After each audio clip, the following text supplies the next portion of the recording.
Okay, so welcome to this is our I guess our second last penultimate seminar for this school year. We're really fortunate to have Dr. Melanie Quintana here. She's a postdoctoral fellow, a research associate at the University of Southern California, who happens to live in Miami. It's just quite the commute, I guess. But, so she's got a really nice background. She's got a degree in mathematics as an undergraduate degree, and then migrated, saw the light and migrated over to statistics, where she did her master's and PhD degrees from Duke University. She worked with Marylise Clyde at Duke, who a number of us know. She's since been at USC for the last couple of years, postdocing in a statistical genetics group that Duncan Thomas runs. Specifically, she's working with Professor David Conti over there, who actually is, I was on his dissertation committee when he was a student at Case, so it's kind of neat. Melanie actually works in a variety of different areas, many of which are kind of complementary to some things that a number of our faculty members work on as well. So she's done work incorporating model uncertainty in detecting rare variants. She's done some work on Bayesian model search and multi-level inference for SNP association studies. She's done some work on complex systems approaches for genetic analysis using Bayesian approaches, work on high-dimensional variable selection using Bayesian approaches, model prior choice and multiplicity corrections in Bayesian model and variable selection, some of which I think we'll be hearing some of these things today as well. She's presented her work. You know, at a very young age, she's actually been invited to present at a number of places all over the world. I saw her present in Germany back in September, and that's where I kind of brought this idea of, actually I met Melanie 2 years ago, but this idea of having her give a talk to us was really after I saw her present there, which was a really nice talk. She's actually developed a couple of R packages that are out, something called MISA for multi-level inference for SNP association studies, and a package that does genetic simulations for case control or survival analysis.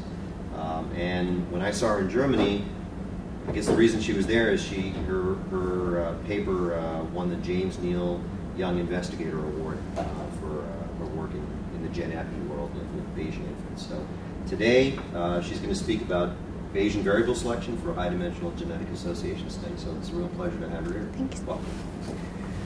Thank you for that great introduction. I don't think I could have done better myself. But today I'm going to try to give you guys just a general overview of some of the methods that I'm interested in statistics, and also some of the applications that inspired most of my work.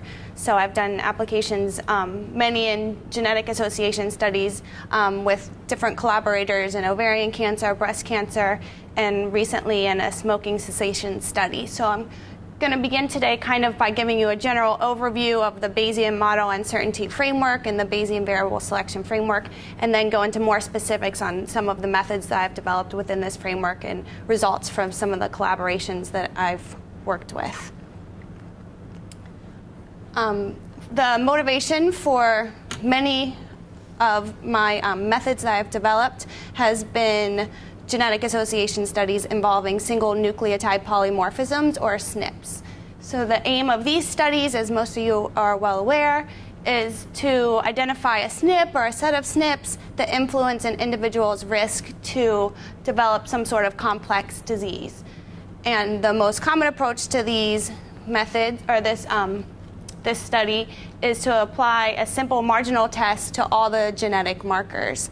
However, the aim of my research to date has been to improve upon these methods by modeling the outcome variable as a function of a multivariate genetic profile instead of just a single variable, using Bayesian model uncertainty techniques. So to begin by giving you a brief overview of this Bayesian model uncertainty framework, here when I mention a model, I simply mean a distinct subset of predictor variables.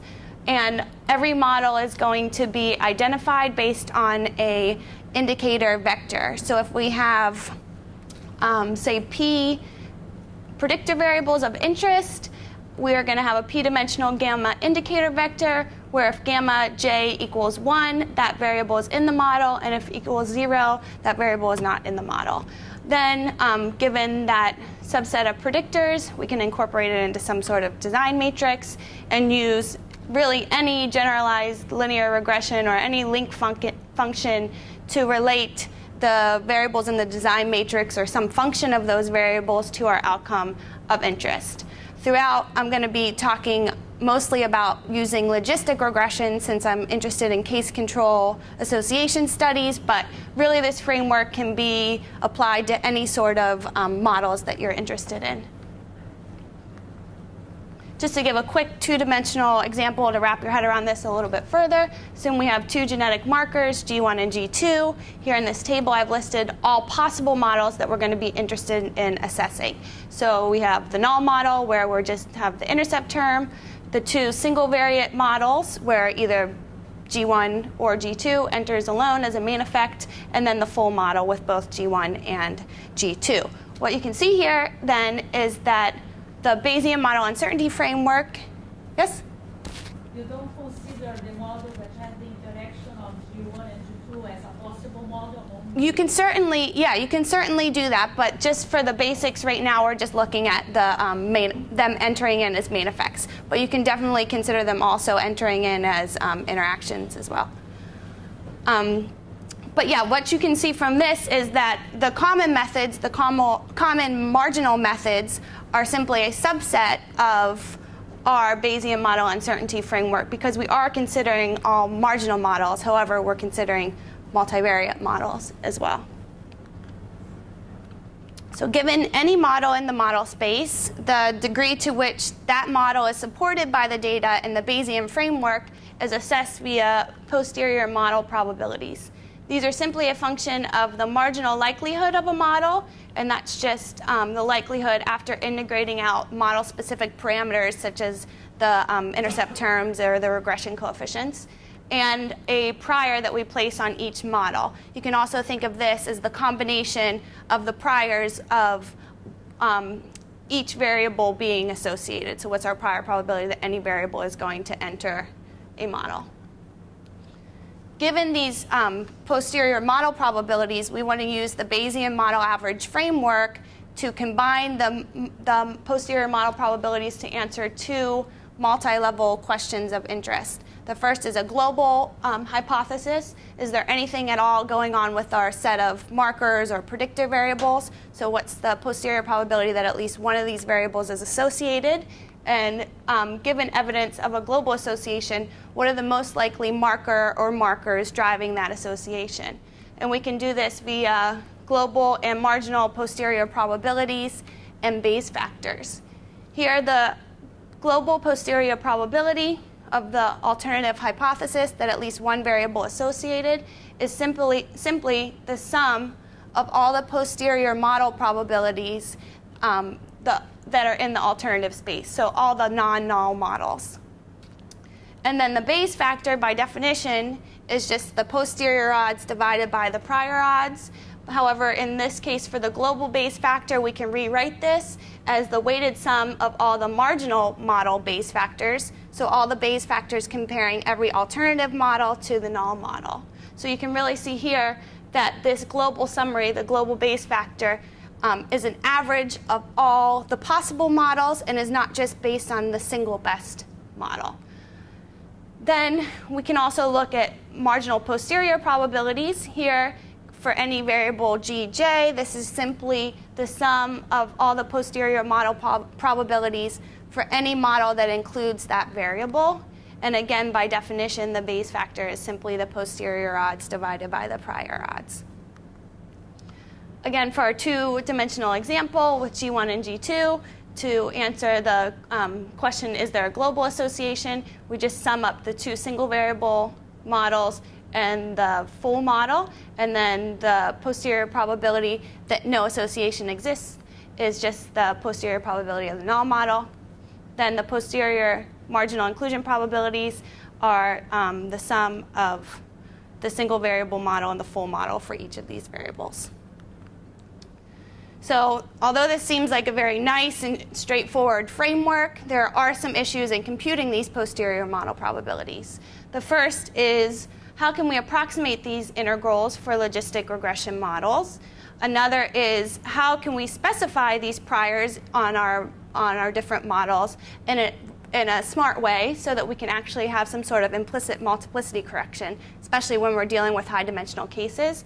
And finally, when our model space is really large, so here before we were just looking at a two-dimensional example where we had a total of 4 models. In general, we're going to have a total of 2 to the p models when we're only looking at main effects. So as p increases, this is going to quickly become a model space that we cannot enumerate. So how can we estimate this normalizing constant given a sample of models instead of all the models?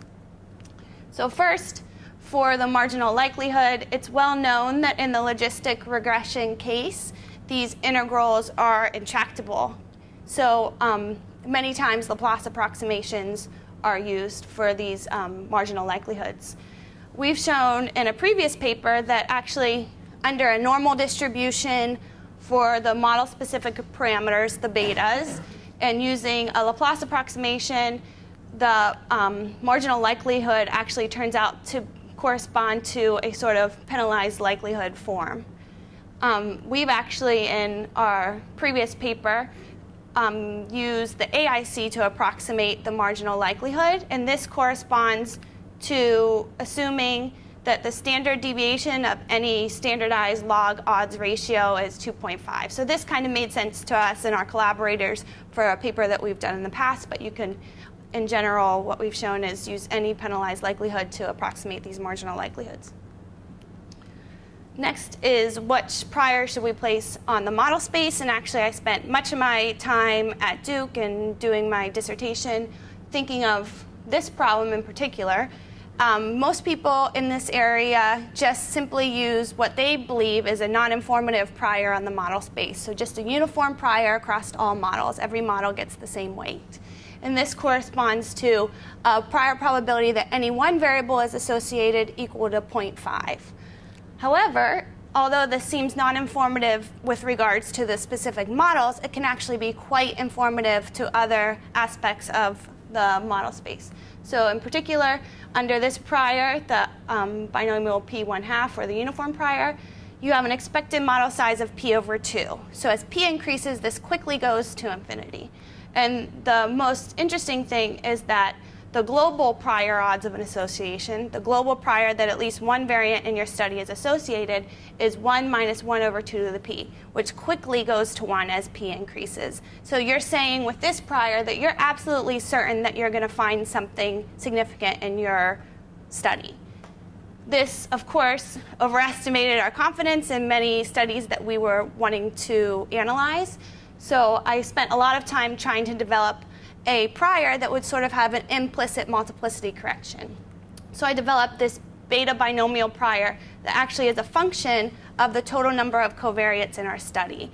And here, the beta binomial prior just simply puts a beta hyper prior on the probability that any variable is associated, and that beta distribution is going to be a function of the total number of variables.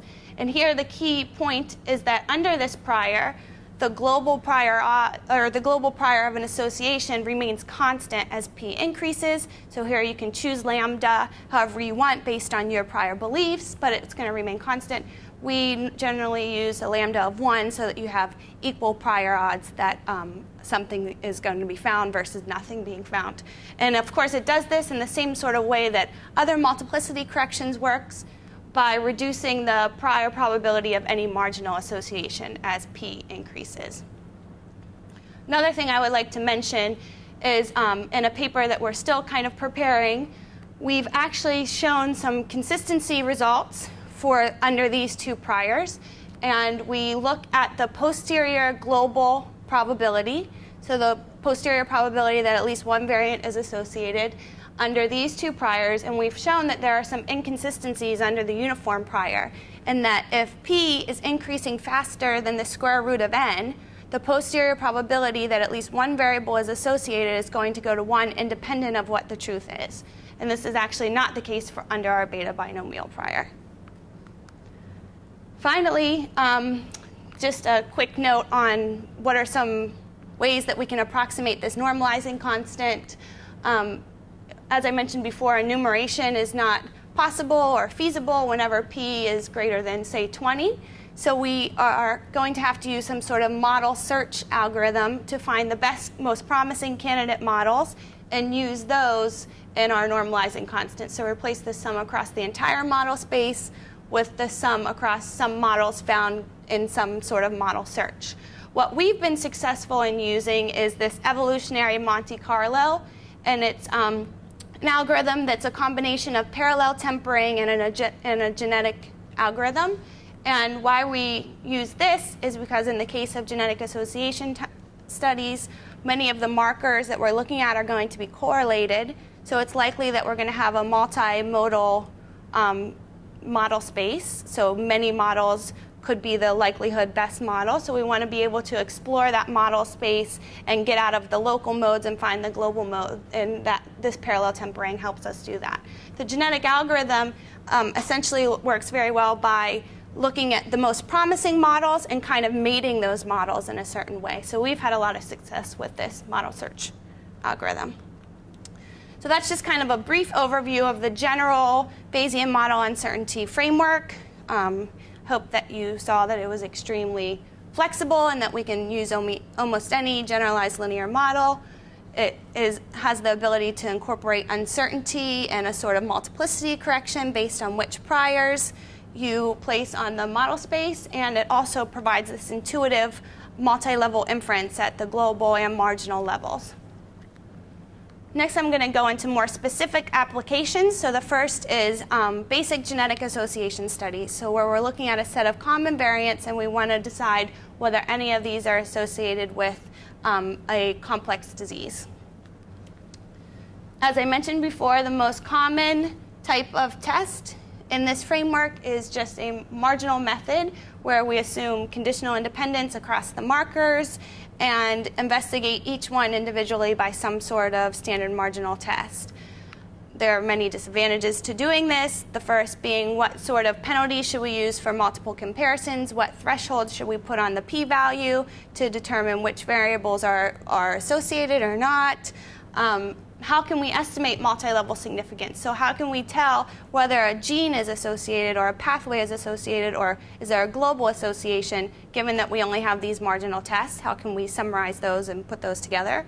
And finally, which genetic parameterization should we use for the variants? So this one is specific to genetic association studies, but it is should we use a log additive parameterization, a dominant, or a recessive when we're testing these marginal variables.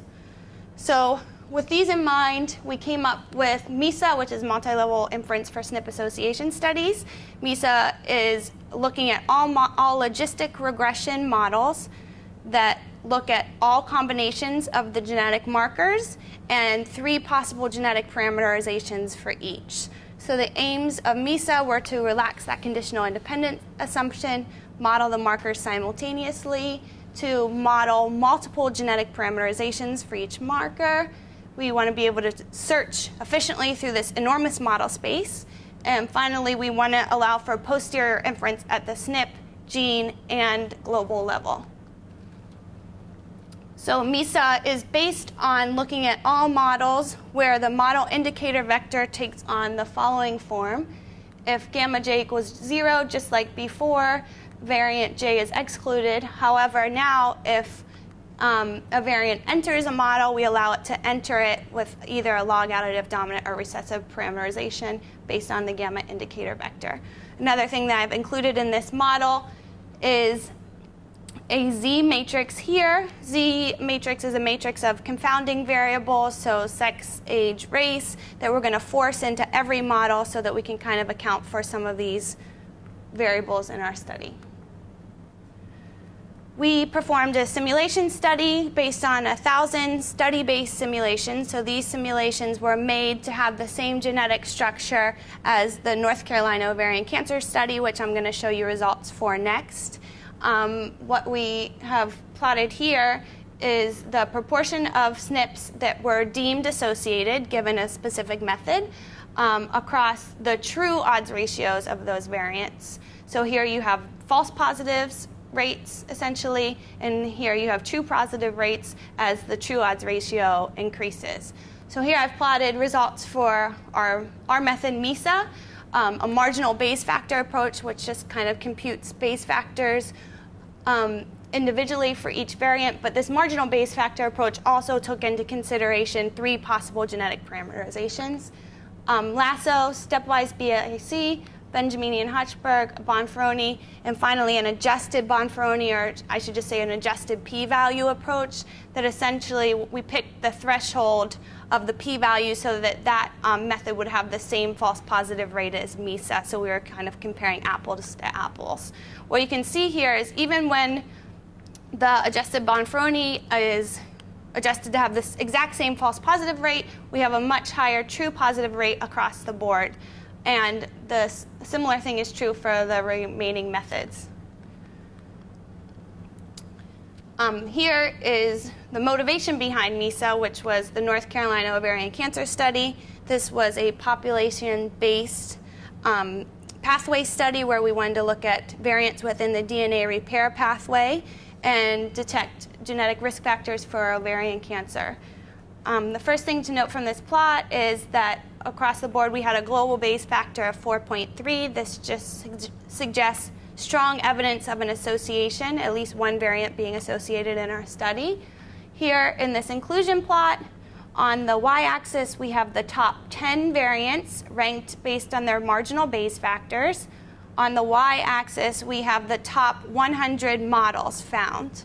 And the width of each column is proportional to the posterior model probability for each model. So what you can see is that in the top model, only a variant from check 2 is included, and it's included with a log additive genetic parameterization. Sorry, you can't really see the difference on this slide here between the log additive and the dominant, but one's more purple, I guess, and one's more pink. In the second model, you have another variant from check 2, again with a log additive parameterization. And in the third model, we have a variant from BOC1 with a recessive parameterization. A couple of things to note from this plot is that using MISA, we were able to pinpoint a variant within TP53 that was externally validated in independent studies to truly be associated with ovarian cancer. However, this variant was not found using any of the other competing methods. Another thing to note from this plot is that you can see many colors across the board here. So it's most likely the case that if we would have just made one assumption for all markers for the genetic parameterization, we would have had a loss of power to detect true associations. This next plot just kind of collapses over genes. So these are the top 10 genes, and they're ordered based on their gene Bayes factor, which basically gives the evidence that at least one variant within that gene is associated. And you can see, as we showed before, the top 2 models are comprised of at least one variant within check 2, and our 2 genes that light up seem to be check 2 and TP53. So next I want to move on to a recent extension that I have done during my postdoc for looking at rare variant association studies. So instead of having common markers, we now have very rare markers that maybe even only one case or one control out of a set of thousands has that genetic marker. As you've seen an example with the North Carolina ovarian cancer study, these genome-wide association studies with common markers have been pretty successful in identifying variants that are associated with some sort of complex disease. However, what we have seen is that these variants only explain a modest amount of the disease's heritability.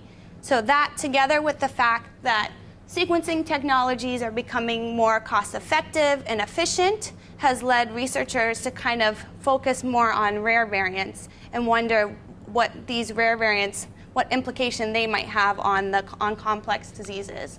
So it's becoming even more important for us to develop statistical methods for rare variant association studies. The most common method for these types of studies is a collapsing method, where a collective frequency of the cases and controls on a set of combined markers is tested, or some sort of function of that collective frequency, as seen here, put into the logistic regression framework. Some examples of this are the sum index, the combined multivariate and collapsing method, and finally the weighted sum test. The weighted sum test actually puts a weight in front of each marker in the sum, and that weight is kind of specified based on that marker's minor allele frequency. So it kind of upweights more rare variants and downweights more common variants. Several drawbacks of these basic collapsing methods are: one, they assume identical direction of effect, so they assume all markers are risk-causing or all markers are protective when they're collapsing their variants. One development in this area is the C-alpha test of overdispersion. This is kind of a test on the variant, so it bypasses the need to specify a direction of effect. Another main problem with these collapsing methods is that they suffer an extreme loss of power when the proportion of associated to null variants is very low. So essentially, if there's any signal with your associated variants, you're swamping that or putting a lot of noise into the collapsing method by adding these null variants, and you lose a great deal of power. Some methods have been introduced recently to combat this. One main one is the comprehensive step-up approach by Hoffman et al. Here they put a weight in front of each variant in that sum, and that weight is comprised of three components. The first being just a continuous component, sort of like the weighted sum test, that's a function of the minor allele frequency of the variant. Another is a discrete component specifying the direction of effect of each variant. And the third is another discrete component specifying whether or not the variant should be in the sum index. So although they are introducing some sort of uncertainty into this risk index, they still specify that direction of effect before the study in a data-driven measure, using a data-driven measure. And they also are picking whether a variant should be in or out based on a greedy search algorithm. So although there are some great advances in these collapsing methods, they all are also only focusing on a global test of association. So they're only able to answer whether at least one variant within the study is associated or not. And they're not able to pinpoint which markers are most likely driving that association. So our aims in the Bayesian Risk Index, or the BRI, were to take advantage of this Bayesian model uncertainty framework, and we wanted to incorporate uncertainty into the direction of effect of each variant, as well as if that variant should enter the risk index or not. We want to allow for formal inference at both the global and marginal level, and we want to, most importantly, maintain power when the proportion of causal variance to null variance is low. So here again is our gamma indicator vectors for any model in the model space. Here, gamma j again is 0 if the variant is excluded, 1 if it's included as a risk-causing factor, and -1 if it's included as a protective. Then again, we use logistic regression to relate the subset of variants to the outcome of interest, and we compute our risk indices simply by summing across all variants that are included as a risk index and subtracting off all variants that are included as protective. Here again is another simulation study to show the power of our Bayesian risk index compared to other competing methods. This is again a set of 1,000 study-based simulations. Here I've made an ROC curve. I've plotted the global false positive rate versus the global true positive rate across all simulations as you vary the global Bayes factor for the BRI and as you vary the global p-values for the alternative methods. So what you can see here is that the Bayesian risk index, this one is the C-alpha, and the comprehensive step-up approach all are performing pretty well and have similar global power. And this is because they all kind of put either some uncertainty onto the direction of effect, or the C alpha bypasses the need to do so.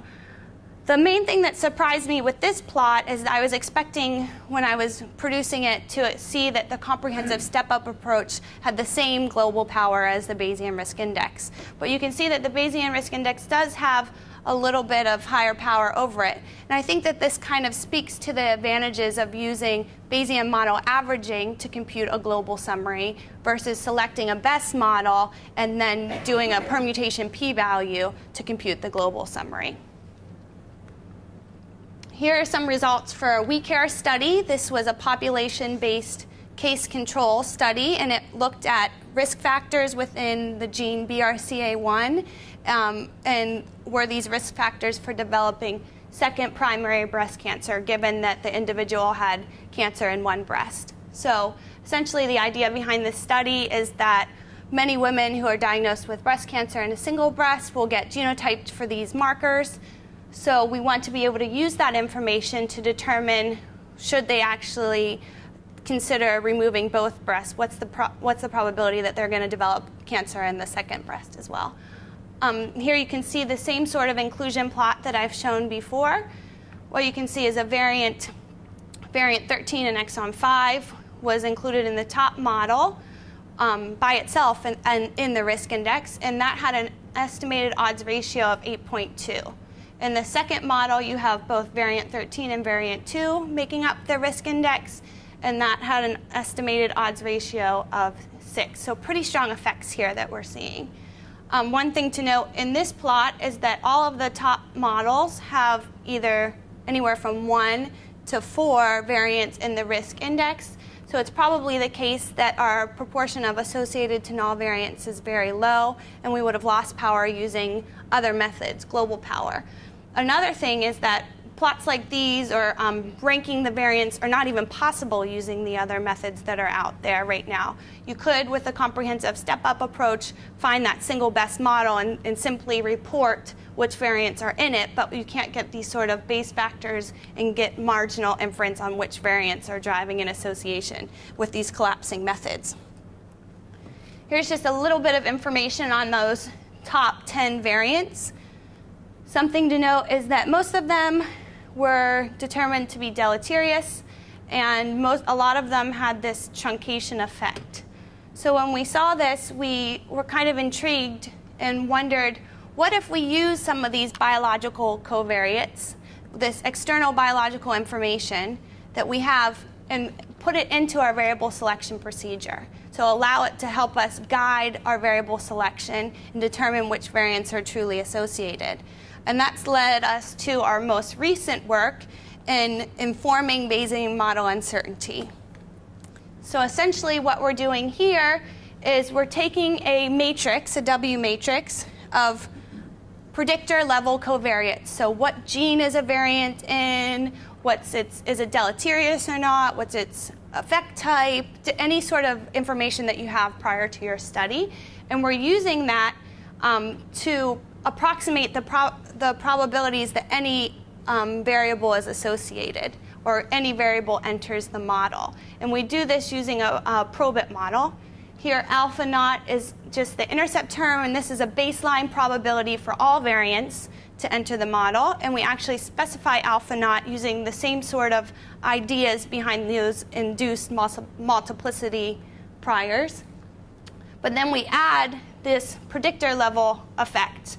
And here, alpha just corresponds to, for any of these given predictors, what's the increase or decrease in probability that a variable is going to be associated based on these predictors. One thing to note here is that W can be just a dichotomous vector indicating a group that those predictors are in. So we've kind of thought to compare our methods to other grouping approaches. So other methods that consider the group structure of the variables when selecting which ones are important. So we have compared it to a group bridge approach, the elastic net, which kind of takes into consideration the correlation structures between the variants, and then just a basic lasso as well. We've also compared it to just the regular Bayesian model uncertainty framework. So here, this is another study-based simulation, so it has true correlation structure between the markers. In the first plot, you can again see an ROC curve, false positive rate versus true positive rate. But these are a set of simulations where the W's that we put into our model have no effect on which variables are associated. So this is the worst case scenario for this new informative method because we're putting in information that actually has nothing to do with our model. And what you can see here is that we still, again, the colors are kind of hard to see, but this line is the IBMU method. And there really isn't much of a decrease in power when we're using that over the regular Bayesian model uncertainty method. So you're not losing much by incorporating these predictor level covariates. However, in this second plot, we have a dichotomous W effect. So we have a predictor level covariate that essentially specifies a group. And we assume that that predictor level covariate has some sort of influence or is informing which which variables are actually associated. And what you can see here is, again, the colors, but that top line is our IBMU method, so it has a increase in power over the alternative methods when your predictor level covariates are truly informing your association. Another thing you can note is that these group bridge and the elastic net approaches are having an increase in power when there actually is some real groups, when that group structure really is informing the associations, but they still don't really have as much power as the regular Bayesian model uncertainty approach. Finally, the last plot is where we assume that we have some continuous predictor level covariate, and that has an effect on which variables are associated. And again, this top line is the IBMU method. So what you can see is that this has a great deal of potential to increase the power of detecting marginal associations when we can add biological covariates into our analysis. The next thing that I wanted to look at was, is this informative model uncertainty framework actually causing us to have a more efficient model search? So back when I talked about model search algorithms and finding the best models, can it actually help us find the best models quicker? So what I have plotted here is on the y-axis, the first iteration where a causal predictor was sampled in the model search across the true alpha level. So how informative are our predictor level covariates? So you can see as our predictor level covariates become more informative, we're finding those causal variants faster. However, I wanted to make sure we weren't kind of swamping also finding non-causal variants faster. So I plotted the first iteration of non-causal predictors that we found. And you can see that that remains pretty constant no matter how much information we have with the predictor level covariates. So just from this, I think it's promising that these methods may actually be helping us guide our model search as well, so we could have a more efficient model search and maybe don't have to run that for quite as long. So back to our weak hair example here. Again, this is just the same table as before, where we saw that many of those top variants were deleterious or had a truncation effect. These were the Bayes factors under the regular Bayesian model uncertainty approach. And here we have added the Bayes factors under this informative Bayesian model uncertainty approach. What you can see is that it appears whether a variant is a known deleterious variant or not has a great influence on which variables are associated. And this is because we have a great deal of increase in those variables of our marginal Bayes factors. However, when a variable is not deleterious, you don't really see much of an increase, or actually we see a decrease here with this variable. Another example is a PNAT data set, which is a systems-based candidate gene study of smoking cessation in the pharmacogenetics of nicotine addiction and treatment consortium. The top plot is just under the regular Bayesian model uncertainty method. The bottom plot is under the informative method, and here we include which gene a variant is in as one of the predictor level covariates. We also include a continuous level covariate, which specifies how associated a marker is with a certain biomarker of interest, the nicotine metabolite ratio. So we allow that to also guide our search. If a marker is more associated with this nicotine metabolite ratio, we believe maybe it's more associated with smoking cessation as well. So we allow that to inform our search. Here on these plots, we have the log base factor across all of our variants in our study. Here, within each gene, a variant is ordered based on its chromosomal position, and under each gene, you have the log gene base factor. So what you can see is that with the regular method, there's a modest amount of information that some of the variants, say within CHRNA7 or CHRNB2, are associated. However, when we put in our predictor level covariates, you can see very strong associations. In particular, you see this one with CYP286.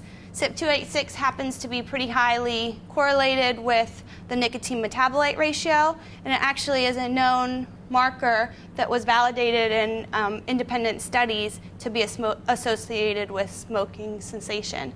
You also see a lot of other variants kind of light up under CHRNA4, NA5, and NA7, and also B2. So in conclusion, I hope that you are able to see that this Bayesian model uncertainty framework can be very flexible in that you can use almost any generalized linear model, not just logistic regression or the applications that I'm interested in. Also, it provides this very nice formal, intuitive inference at multi-levels, so at a group level, at a marginal level, at a global level. Also, our two methods, MISA and the Bayesian risk index, are very good candidates to analyze these studies in that they were more powerful than the competing methods. Another good candidate for analyzing these sorts of methods, or any method really, I applied it to these genetic association studies, but I think it's important for any sort of high-dimensional variable selection, is this informative Bayesian model uncertainty. So not just including biological predictors into a genetic association study, but also maybe incorporating external information into predicting house market prices or any sort of high-dimensional variable association. Lastly, I want to note that our code is available on CRAN for all of these methods. MISA is in this MISA package, and the Bayesian risk index in this IBMU is in a Bayesian variable selection package. Just want to quickly say thank you for inviting me here to give this talk today and giving me a chance to kind of give you an overview of some of the methods that I'm interested in. Thanks.